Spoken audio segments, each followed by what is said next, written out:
Cannibalism. Throughout history, nearly every ethnic group on Earth has practiced cannibalism in some form. From the Mexican Aztecs to the Maori tribes of New Zealand, evidence of cannibalistic practices can be found. The history of cannibalism dates back at least 100,000 years. This estimation stems from a 1999 Science article where French archaeologists reported that in the Molagursi cave in France, remains of 6 Neanderthals, dating back nearly 100,000 years, were found. These early humans had fallen victim to cannibals from their own species. Research revealed that their tongues and thighs had been cut, and their skulls were completely shattered. Similarly, Spanish archaeologists proposed that in El Sidrón cave in Spain, a Neanderthal family of 12 members, dating back around 50,000 years, showed evidence of cannibalism. Before becoming extinct around 40,000 years ago, these Neanderthals frequently killed and consumed members of their own species. Before diving further into the history, let's discuss a bit about cannibalism itself. The term cannibalism originates from the tribes of Carib Island in the Lesser Antilles or Caribbean archipelago. While the practice began to decline during the 19th century, cannibalism can still be observed in some regions of tropical Africa, Papua New Guinea, and the Solomon Islands. In the past, many areas of Melanesia even hosted flesh markets. Fiji was once called the Cannibal Isles.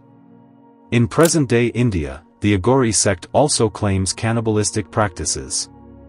Cannibalism can generally be categorized into several types: exocannibalism, endocannibalism, survival cannibalism, necrocannibalism, homicidal cannibalism. Exocannibalism refers to the consumption of the flesh of individuals outside one's community.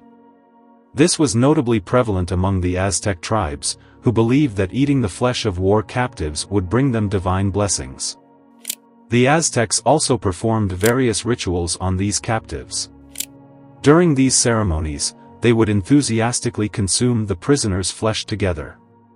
Among the Mienmin tribe of Papua New Guinea, exocannibalism was also found. They believed that consuming neighboring people would help establish dominance over the region. Consequently, they would capture people from surrounding areas, burn them, and then consume their flesh, which gradually led to the extinction of neighboring tribes.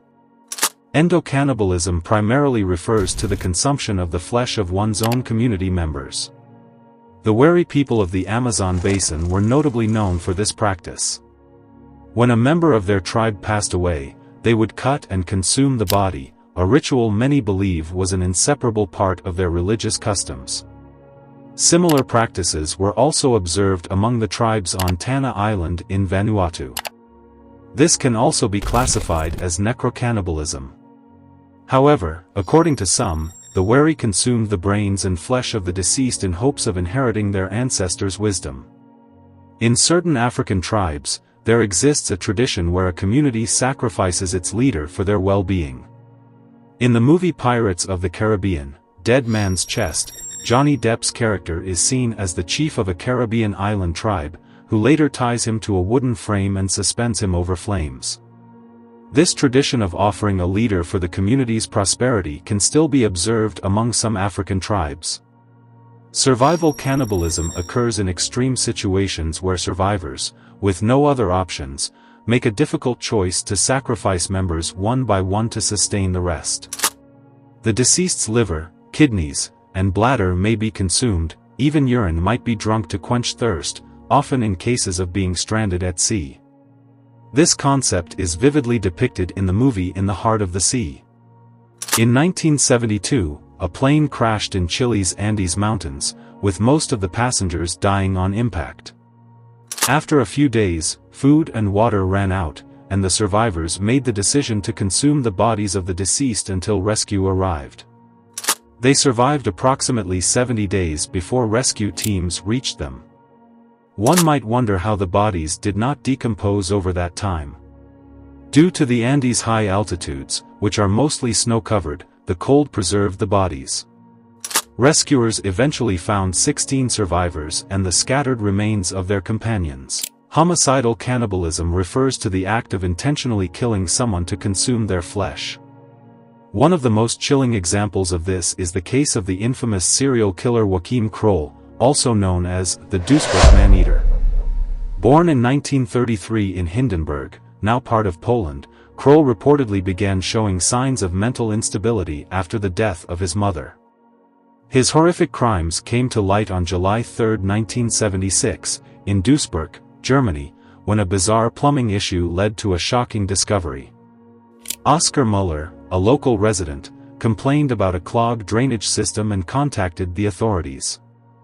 Upon inspection, the plumbers found human intestines blocking the pipes. When Muller informed his neighbor, the neighbor claimed that the pipes had been clogged with animal guts. Suspicious, the police were called, and their investigation revealed that the neighbor in question was none other than Joachim Kroll. Further searches of Kroll's apartment uncovered gruesome evidence.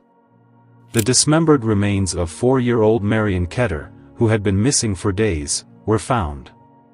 Some of her body parts were in the refrigerator, and her hand was frying in a pan on the stove. Her intestines were found in the toilet, causing the blockage in the drainage system. Kroll later confessed to killing at least 14 people over 2 decades, consuming parts of their bodies. He justified his actions by claiming that eating human flesh was a way to save money on groceries. This horrifying case is one of the most infamous examples of homicidal cannibalism. Other notorious killers like Jeffrey Dahmer and Albert Fish also engaged in similar acts, killing their victims to consume their flesh. And that is the dark world of homicidal cannibalism.